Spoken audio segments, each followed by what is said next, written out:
What started as a simple curiosity became a journey lasting over 10 years. And now, at long last, it is time for that journey to continue. A review 3 years in the making. Wait. What was wrong with that? I thought that was a pretty good take. You can't tell them it's been 3 years in the making. You finished the script ages ago. I've tweaked it a little bit since then. I hardly think that you've spent sleepless nights turning it into the magnum opus of internet reviewing. Well, I guess we shouldn't hype it up too much. The people have waited long enough. Let's just give them what they want.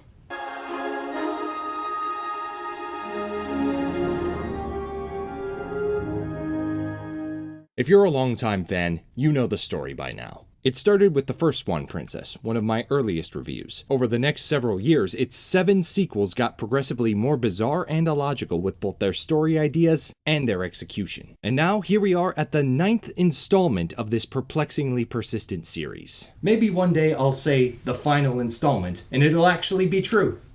But today is not that day. We were aware of one plot point in this movie for a while. Then we got a trailer in April 2019, and something really strange happened. It actually looked kind of promising. We're curious. We know you're curious. This is the Swan Princess Kingdom of Music.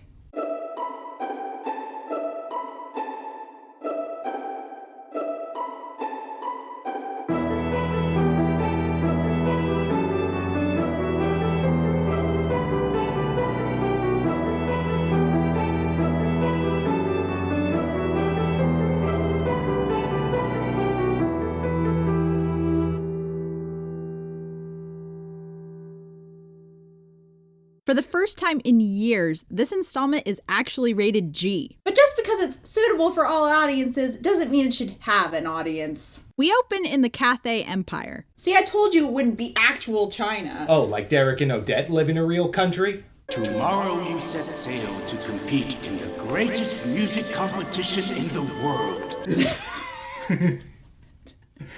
That imagery, plus that dialogue, that has to qualify as some sort of fine art. The Emperor's son, Prince Li, speaks to his father before departing on a voyage. If only your sister shared your wisdom. Is it not possible? I know your feelings are tender for her, Li. Tender feelings doesn't always mean romantic love. I know, but that sounded weird. You will deliver this gift to the Swan Princess.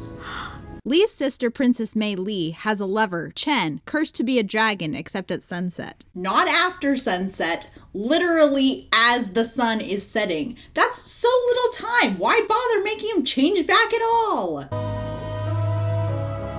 Dragon nothing! That face is the real curse! The Swan Princess story seems to be known in other countries because Mei Li thinks Odette can help them. She could show us how to break the sorcerer's spell. All these years, we've asked, why isn't Odette a queen? And why is the series still called Swan Princess if the name no longer has narrative significance? They took their sweet time working it out, but now we have story-based answers to both questions. But never forget the real reason for both of them.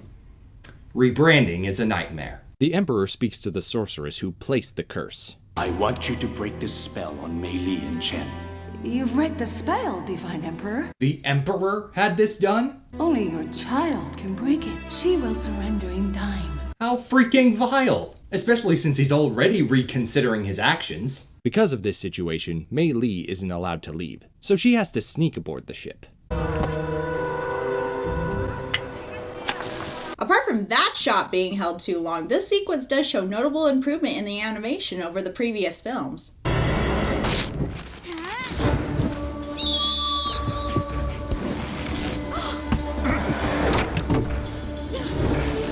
Some areas could still use work, but it's better than no improvement at all. Get away! Stop surprising me with that horrific monstrosity! Mei Li is assisted in her subterfuge by Ru, Li's aide and advisor. Too much sea air can damage the voice.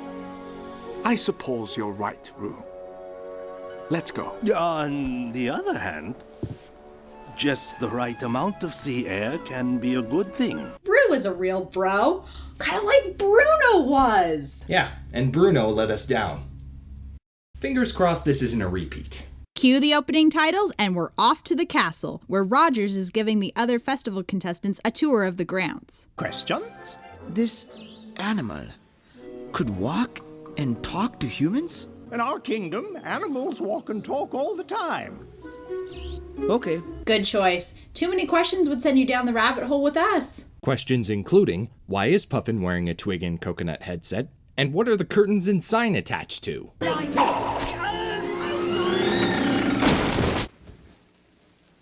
Why we can't afford no ceiling?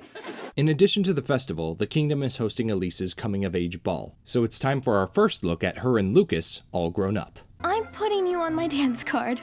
If you're willing to risk sore toes, Princess, I'm willing to step on them. Ashley, could I trouble you for a shipping phrase? Raise the sail! Thank you. After Elise goofs when welcoming Prince Lee, Is it common to laugh at another's misfortune in this kingdom? It is not. Mei Lee sneaks into the castle.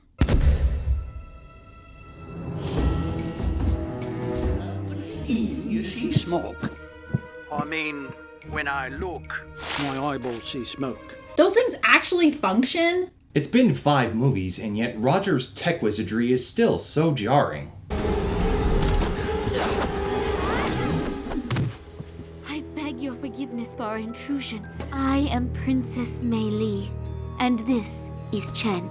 And that's how we came to be here. We'll do whatever we can to help you. Wow, they cut through all the things that could have slowed down the plot in record time.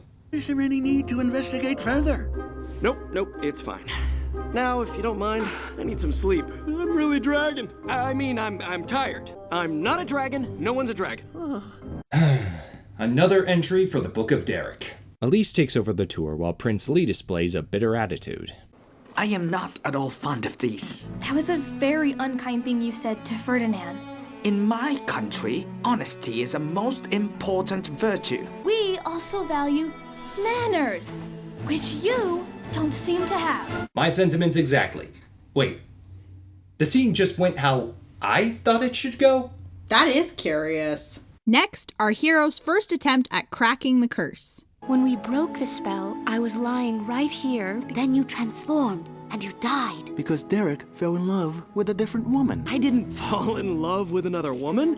I just made a vow of everlasting love to another woman. This is just too beautiful.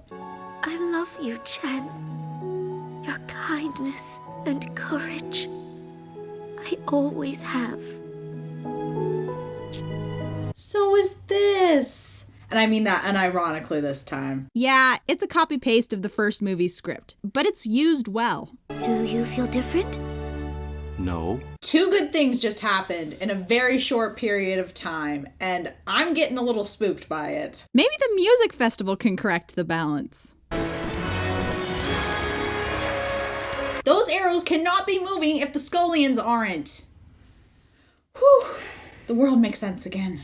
After the finalists are introduced, Odette makes an entrance reminiscent of the opening title's glory days.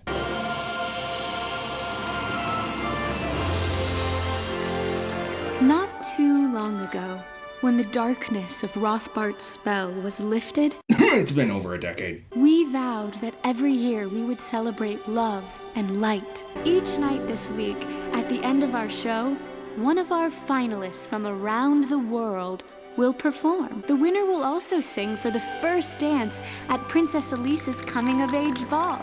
This festival has its ups and downs. Plot-wise, it's promoting friendly diplomatic relations. Movie-wise, it provides a variety of music styles through the lens of different cultures. Both of these are good things. The downside is that they're still using electronic music that really doesn't vibe with the assumed time period. Give me attention, listen to me. So stomp your feet and pound the street. Furthermore, this contest has celebrity judges. I think it was a little pitchy. That's how you get ratings, baby. I'd really be okay if Humbalani won. I said anyone but Prince Lee. Curse you, perfect acoustics! Also, didn't she switch seats before Lee got there? Continuity, we hardly knew ya. The two meet to clear the air and end up sharing a moment on the harp.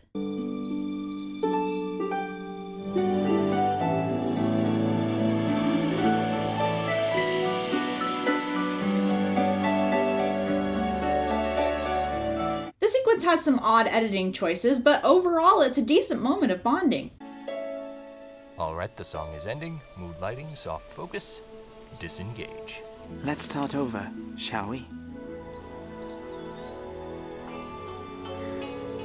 What? Fair warning, just because I knew about this love triangle ahead of time doesn't mean I'm going to be any less annoyed about it. Scully is the next to offer to help with Chen's curse, this time with a potion. Uh-oh. We need a drop of dragon blood. These scales are like steel, big guy. Way to go. Well, there aren't any scales on his face. Why don't you just prick him with a needle? I know what to do. Oh? Well, not yet, I guess. Good luck, mademoiselle. And for the record, I disagree with Lord Rogers. Your dress doesn't look anything like an old potato sack. Who exactly is he fabricating this drama for? It's not like the audience can see the backstage shenanigans. Is it for us? If that's the case, then thank you! We hate it!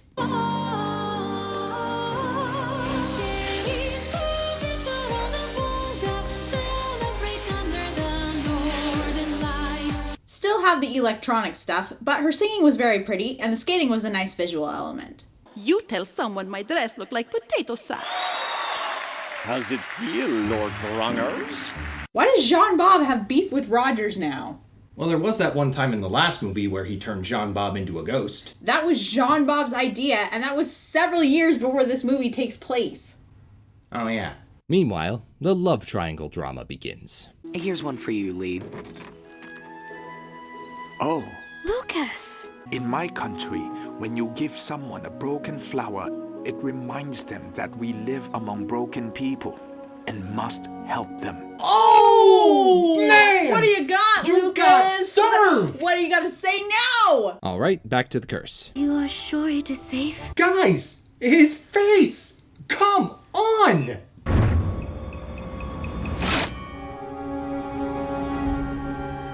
Wait, are they showing the blood in a G-rated film? Steven, my pearls! Now! Quickly!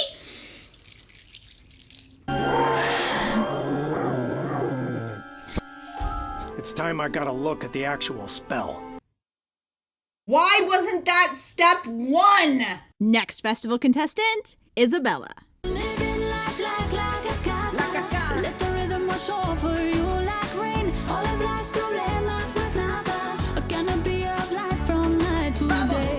You know what? I kind of like this one. And I'm even starting to enjoy bits of the running gag.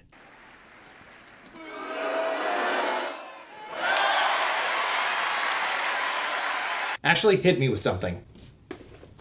Ow! Okay, so I haven't been replaced by a cyborg. Elise and Lee share some of their personal history. The prince and princess are my second parents. I lost my first parents. Your father? My twin sister defied his wishes. In return, he broke her heart. And seem to be growing closer. I was wrong about you. You're very kind. I was wrong too. This worries Lucas, so he goes to ask Rogers for help. It's over, Rogers. I've lost her. Lee may be royal. He may sing like a bird. He may be strong in spirit and limb. You, young Lucas, have something he can never take away. A long-time friendship with her? A similar sense of adventure. The shared trauma of multiple near-death experiences. Jinx! You're number 2 on Elisa's dance card. Well, sound the wedding bells. What if Prince Derek had given up when Princess Odette was captured as a swan? I'm not Prince Derek. Someone should tell him that's a good thing. Meanwhile, in Cathay, Scully infiltrates the sorceress's chambers to memorize the spell cast on Chen. I hope I can remember all this. I hope I have not put Scully in peril. I'm not worried about him. He's already dead.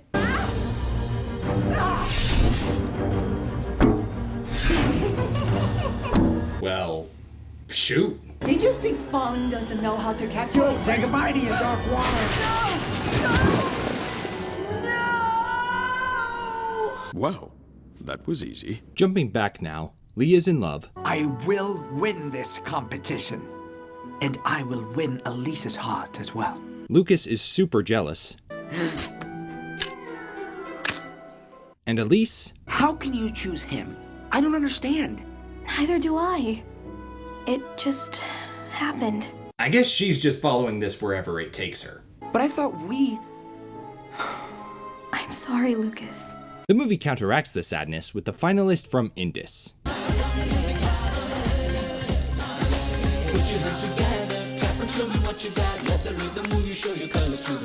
Elaborate and flashy. Very Bollywood. It was pitiful! Yes, exactly. I am full of pity for anyone who didn't get to hear it. I love it. They totally gamed the running gag. With the curse spelled out, Mei Li learns the horrifying truth. There's only one way to break the spell. Your child must surrender true love. That's freaking messed up, Emperor Dad! You order a terrible curse on your daughter only to think later, maybe I overreacted. Ever heard of taking a deep breath and counting to 10 when you're upset? I cannot let you spend your life like this. I surrender my true love! Can you not hear me? I surrender.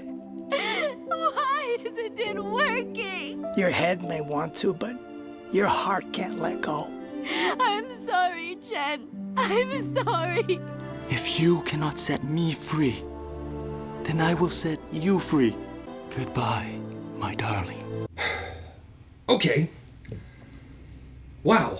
This story is only 1/3 of this movie, yet somehow it's the most compelling thing the series has done in years. And I don't mean that it's a lesser of evils. This is actually pretty heart-wrenching. It is! And I'm sorry to get off topic, but what's wrong with having a dragon boyfriend? You two clearly share a deep love for each other. You can have one of those our love transcends the words we speak type of relationships. I've seen Tumblr. I'm not the only one who thinks it could work. Lee performs at the festival.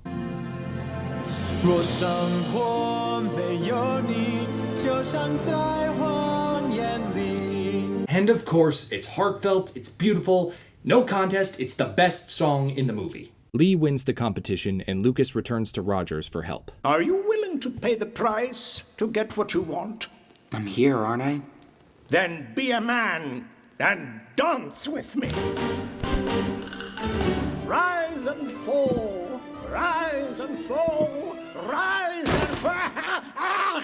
Lucas's efforts are sabotaged, but surprisingly, not by Lee. Second is Lucas? Well, yes, at least she... No.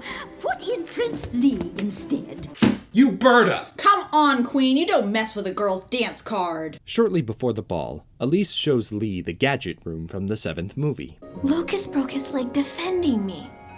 He was very brave. Lucas's spy suit! He was so handsome in it. Oh my gosh! I can tell Lee is starting to understand what Lucas means to Elise. Also, remember how the curse said your child must surrender true love? Lee is the Emperor's child too. Are they going to? I thought you might like an updated outfit for the ball. Yours, Lord Rogers. Hashtag good luck. Hashtag you can do it. Hashtag win. Gross. But also thank you. Things were getting way too competent around here. Balance is once again... He was here, wasn't he? I know it. Did I miss him?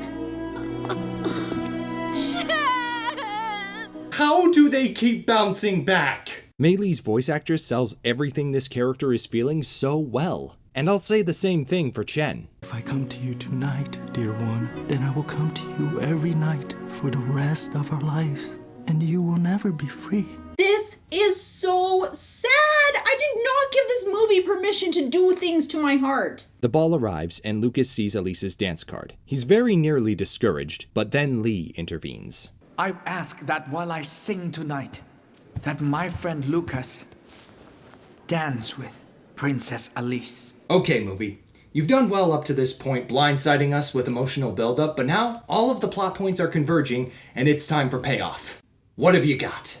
I don't know how to let you go, 'cause living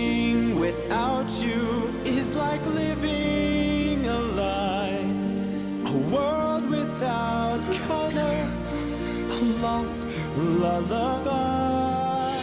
I give my heart, I give my life, so take my heart, take my goodbye.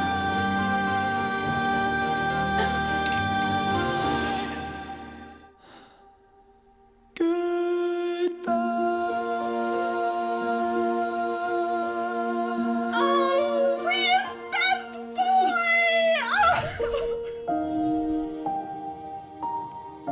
Mei-Li. This is as effective as it is efficient. Lee's surrender saves 2 relationships, and it's a pivotal moment for his character arc. Most tragically, for the curse to break, the love he felt had to be true. And that really sucks. I mean, he was kind of a jerk at first, but he got likable and sympathetic as the movie went on, and I found myself really wanting him to be happy. I wanted to say thank you, and that I will never forget you. Nor will I.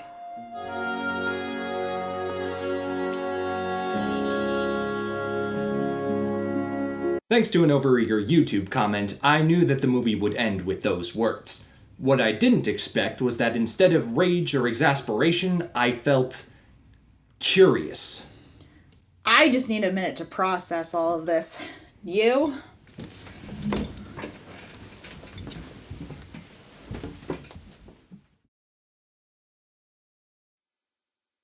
So that was the Swan Princess 9, Kingdom of Music.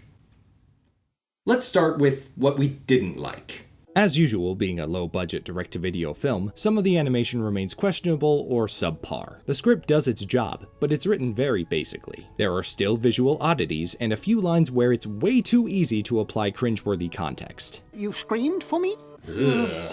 I still feel electronic music is out of place in this setting. And groan-worthy jokes, well, those are basically part of the series' DNA at this point, though I still wish they'd hire outside help to make better ones. These characters still make some questionable moment-to-moment decisions. The shifts in the love triangle were very sudden, so that emotional arc could have been painted more gracefully. I also felt the sorceress and the emperor didn't have enough presence in the story, which would have provided context for the curse beyond expository dialogue. This movie did end with a to be continued, so maybe we'll get more on that plot point in the sequel. However, despite these flaws, we're sure about this, right? Viewers, the good things in this movie actually outweigh the bad. The story focuses on the main plot points with minimal distraction. It builds on plot points and relationships from previous films. And even with the out-of-place electronic sounds, I give it credit for musical variety. Most of the songs were catchy and upbeat and fun to listen to, while Goodbye was so beautiful and so effectively executed, I started tearing up. It's true, okay? I got emotional about a Swan Princess movie. Rue didn't let us down, so that's a victory. We had a running gag that was annoying at first, but actually got funnier as the movie went on. And to my greatest surprise, I want to know what happens after To Be Continued. These movies have boggled our minds for so many years now. Frankly, it's a miracle to have witnessed this. It was nice watching Lee develop through internal reflection and his bond with Elise. The curse and breaking it isn't made too complicated. So, for once, the magic does make Jack sense. For most of the time. The story of Mei, Lee, and Chen is simple, but well crafted, and more emotionally powerful than I thought this series could ever be again. The only thing it's missing is a Mandarin cover of Far Longer Than Forever. I know we've said we're over that song, but that would have been the exception. To the average person, this film would probably be okay at best. But given our tortured history with the Swan Princess series, it's oddly satisfying to see it improve. The 8th movie put one foot forward with a few good ideas, and this film took the next step by emotionally engaging us. Despite all of our jokes over the years, I highly doubt the production team actually knows that we exist. But on the slimmest chance that they do, you did a great job with this one, guys. I hope that the 10th movie is as good, if not better, than this one. Though in your future endeavors, please try patching some of the plot holes that your stories keep creating. Why didn't Mei Li travel to Odette's kingdom by riding on Chen's back? It would probably be more difficult for him to fly with the passenger and harder for him to focus on following the boat while also making sure Mei Li is safe and secure. Why not get the dragon's blood by pricking Chen's face? Because his face has human features, it might have yielded human's blood rather than dragon's blood. But by that logic, turning into a human would make his blood human blood even though he's cursed to be a dragon.